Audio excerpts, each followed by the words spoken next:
तथागत गौतम बुद्ध ने भगवान को क्यों नकारा? Advocate IS Singh ji. इसमें तथागत गौतम बुद्ध ने जो मना किया है कि ईश्वर को मत मानो, आत्मा को मत मानो और किसी स्वर्ग नर्क को मानने की कोई ज़रूरत नहीं है।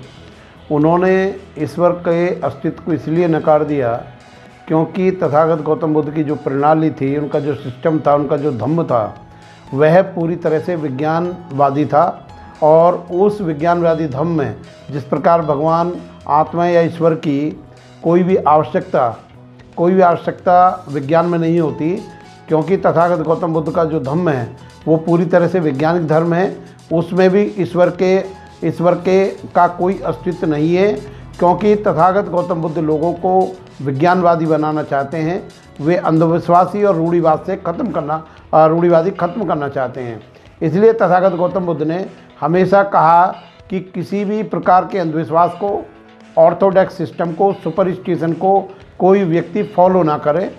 तो जब भी किसी स्थान पर या गांव में जाते थे, अपने शिष्यों से कहते थे कि आप जाओ, लोगों से खुलकर ये बताओ, चिल्ला कर कहो कि तथागत गौतम बुद्ध की ये शिक्षा है। तो लोगों ने कहा कि ऐसा कहने की क्या ज़रूरत है। तो तथागत गौतम बुद्ध ने कहा कि रूढ़िवादी विचारों ने लोगों के मस्तिष्क को ऐसे खा लिया जैसे दीमक लकड़ी को खा जाती है। तो लोगों को ईश्वर के बंधन से मुक्त करने के लिए, लोगों को अंधविश्वास से मुक्त करने के लिए तथागत गौतम बुद्ध ने ईश्वर की मनाही कर दी। और बाद में इन सवालों पर उन्होंने बेल लगा दिया कि ईश्वर और आत्मा संबंधित जो मूर्खता के क्वेश्चन है, कोई व्यक्ति क्वेश्चन नहीं करेगा। अभी जो जर्मन के बहुत बड़े फिलोसफर हैं, जो हिटलर के गुरु हैं, फ्रेडरिक नीत्शे, उन्होंने कहा है कि God is dead and man is free to do everything, कि मनुष्य मर गया है और अब ईश्वर की कोई ज़रूरत नहीं है और जो आदमी चाहे वो काम करने के लिए स्वतंत्र है।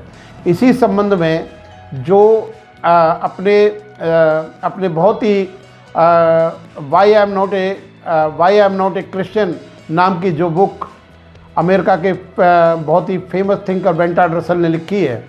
बेंटार्ड रसल इस बात के लिए, फ्रेडरिक नीत्शे भी कहते हैं, फ्रेडरिक नीत्शे ने एक जगह ये बात कही है कि जो बाइबल का कोटेशन है, इसको बहुत कोट किया है कि मनुष्य ने गलत बोला है। बाइबल में कोटेशन आता है, man created the God in his own image, कि ईश्वर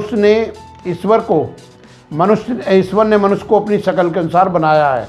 man created God in his own image, कि ईश्वर ने मनुष्य को अपनी शक्ल और सूरत के अनुसार बनाया है। लेकिन नीत्शे कहते हैं कि सच बात यह है कि man created the God but the God not created the man.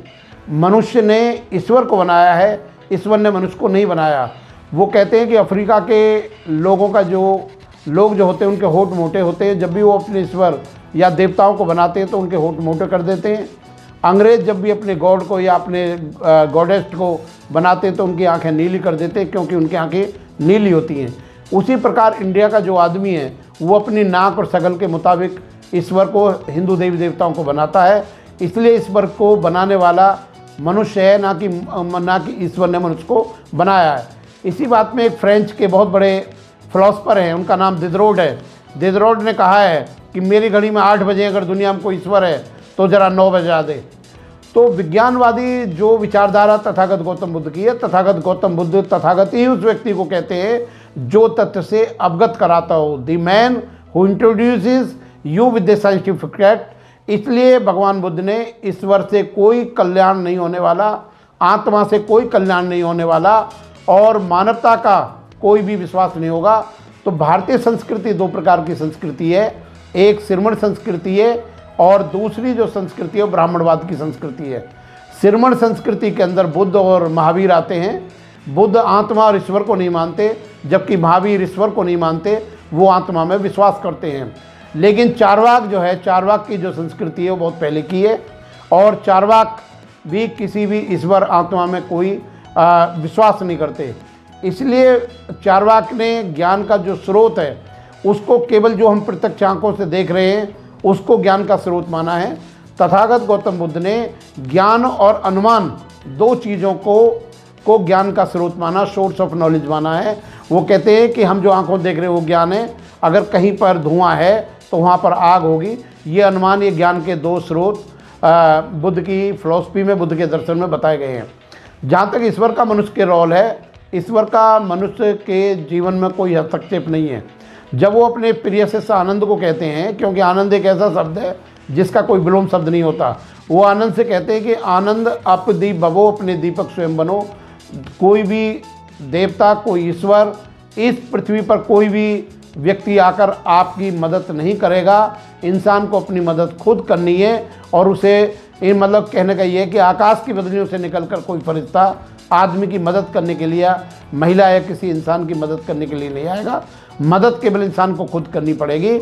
इसलिए तथागत गौतम बुद्ध ने कहा कि आनंद अपदीप भवो। और जो ईश्वर की कंसेप्ट है तथागत बुद्ध के संबंध में, वो इसे मूर्खता का प्रतीक मानते हैं। और बौद्ध विद्वानों ने कभी भी ईश्वर को, आत्मा को, या पुनर्जन्म को, या स्वर्ग नर्क को, या आत्मा एक शरीर से दूसरे शरीर में जाती है, इस वाली कंसेप्ट का विरोध किया, खंडन किया है। और मैं आपको बता दूं, उनके तथागत गौतम बुद्ध के जीवन की एक घटना है कि एक व्यक्ति के जहर से बुझा हुआ तीर लग जाता है।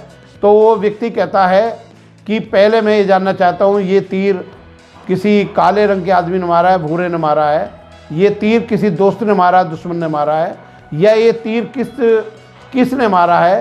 तो वो व्यक्ति अपना इलाज नहीं करवाता और मर जाता है। तो बुद्ध कहते हैं कि मेरा जो धम्म है वो केवल लोगों को मार्ग दिखाने के लिए, कल्याण करने के लिए है, बहुजनों के हिताय के लिए है। और जो तथागत गौतम बुद्ध का धम्म है वो पूरी तरह से विज्ञानवादी है। उनके धम्म में भाईचारे का अर्थ ये नहीं है कि चारा है तो भाई है। तथागत गौतम बुद्ध कहते हैं कि निस्वार्थ रूप से मानवता की सेवा कैसे की जाए, ये तथागत गौतम बुद्ध का धम्म सिखाता है। और वो कहते हैं कि अंधविश्वास में फंसा हुआ व्यक्ति उसी प्रकार नहीं देख पाता जैसे कि अंधा दिन में प्रकाश को नहीं देख पाता है। और उन्होंने ईश्वर से, आत्मा से, हर प्रकार के रूढ़िवादी विचार से तथागत गौतम बुद्ध ने मनाही की है। और उन्होंने ये कहा है कि हमारा विचार पूरी तरह से विज्ञान आधारित होना चाहिए। इसलिए तथागत गौतम बुद्ध का जो धम्म है वो किसी भी हालात में मतलब कि विज्ञान से नहीं डरता है।